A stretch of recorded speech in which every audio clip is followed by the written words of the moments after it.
এইটো মানে 2022 চনত ভাৰত চৰকাৰে এখন নতুন আইন আনিছিলে, ক্ৰিমিনেল প্ৰচিডিউৰ আইডেন্টিফিকেশ্যন এক্ট 2022। আপোনালোকে জানে যে আগতে যেতিয়া আমি কোনো অপৰাধীক গ্ৰেপ্তাৰ কৰোঁ বা কোনো অপৰাধী যেতিয়া কোৰ্টত কনভিকশ্যন হয়, তেওঁলোকৰ ফিংগাৰপ্ৰিণ্ট ৰখাৰ নিয়ম আছিল, যাতে ভৱিষ্যতে যেতিয়া ক'ৰবাত কোনোবা অপৰাধ হয় আৰু ক্ৰাইম চিনৰ পৰা ফিংগাৰপ্ৰিণ্ট ইত্যাদি লিফ্ট কৰা হয়, তেতিয়া সেই ফিংগাৰপ্ৰিণ্ট ডাটাবেছৰ লগত মেচ কৰি আমি চাব পাৰোঁ সেই আগতে কোনোবা অপৰাধীয়ে অপৰাধ কৰা অপৰাধীয়ে সেই অপৰাধ কৰিছে নেকি। এতিয়া সেইটোৰ স্কোপটো আৰু বহল কৰা হৈছে আৰু নতুন যিটো CRPI act, criminal procedure identification act 2022, ইয়াত ফিংগাৰপ্ৰিণ্টৰ উপৰিও কিছুমান আৰু তথ্য ল'ব পাৰি, যেনেকে অপৰাধীৰ আইৰিছ স্কেন, ৰেটিনা স্কেন ইত্যাদিও লোৱাৰ ব্যৱস্থা আছে।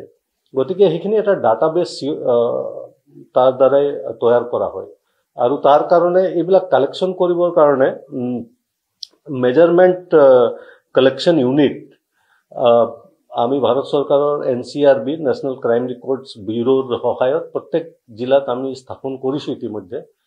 আৰু এটা নতুন ব্যৱস্থা ইয়াত আছে, যিটো হ'ল যে কিছুমান অপৰাধীৰ ক্ষেত্ৰত যিবিলাক অপৰাধীয়ে যদি মহিলা বা শিশুৰ বিৰুদ্ধে অপৰাধ কৰে বা এনেকুৱা অপৰাধী যি অপৰাধত আপোনাৰ পানিছমেণ্টটো 7 বছৰতকৈ অধিক পানিছমেণ্ট আছে, তেনেকুৱা অপৰাধীৰ বায়'লজিকেল চেম্পলো ল'ব পাৰি, ব্লাড চেম্পলে হওক বা ইত্যাদি। আৰু সেই চেম্পল লৈ তাৰ DNA কালেকশ্যন কৰি আমি ডাটাটো ৰাখিব পাৰোঁ।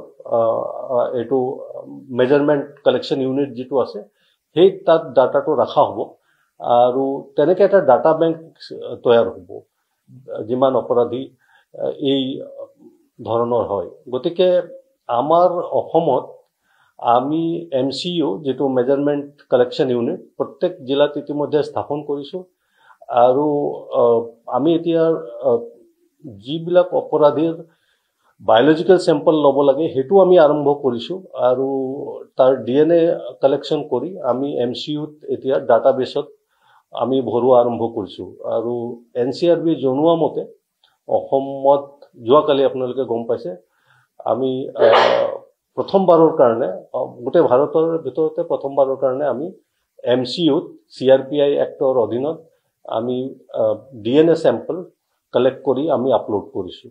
প্ৰত্যেক জিলাৰ সদৰত আছে, বৰ্তমান প্ৰত্যেক জিলাৰ সদৰত আছে এই ইউনিট, যিটো ইউনিটৰ জৰিয়তে এইখিনি কালেকশ্যন কৰা হ'ব। অৱশ্যে DNA এনালিচিছটো FSL লেবৰেটৰীত হয়, লেবৰেটৰীৰ পৰা ৰিপৰ্টটো FSLও ডাইৰেক্টলি আপলোড কৰিব পাৰে বা FSLে ৰিপৰ্টটো পঠিয়াই দিলে জিলাই জিলাই তেওঁলোকে DNA যিটো চেম্পল আছে DNAটো আপলোড কৰিব পাৰিব আৰু এটা সৰ্বভাৰতৰ ভিত্তিত এটা ডাটা বেংক তৈয়াৰ হ'ব, যেনেকৈ ফিংগাৰপ্ৰিণ্ট ডাটা বেংক আছে। আমি ধৰক আজি ক'ৰবাত বাগলাৰী হ'ল, তাৰ পৰা যদি ফিংগাৰপ্ৰিণ্ট আমি লিফ্ট কৰোঁ, সেই ডাটা বেংকত চাৰ্চ কৰিব পাৰোঁ, যদি কোনোবা অপৰাধীৰ লগত মেচ কৰে আমি গম পাম। ঠিক তেনেকৈ এতিয়া DNA ডাটা বেংকটো তৈয়াৰ হ'ব। গতিকে ক'ৰবাত ধৰক অপৰাধ হয়, তাৰ পৰা যদি DNA ট্ৰেছ আমি কালেক্ট কৰিব পাৰোঁ, সেই ডাটা বেংকত চালে আমি মেচ কৰিলে গম পাম অ'কে এইজন অপৰাধীয়ে কৰিছিল। চ' সেই কামত আমি আগবাঢ়িছোঁ। নিশ্চয় নিশ্চয়, এইটো খুব ভাল চাইণ্টিফিক এটা পদক্ষেপ আৰু এটা ডাটা বেংক তৈয়াৰ হ'ব, যাতে আমি অপৰাধ তদন্তৰ ক্ৰাইম ইনভেষ্টিগেশ্যনত ইয়াৰ কাৰণে বহুত লাভ হ'ব।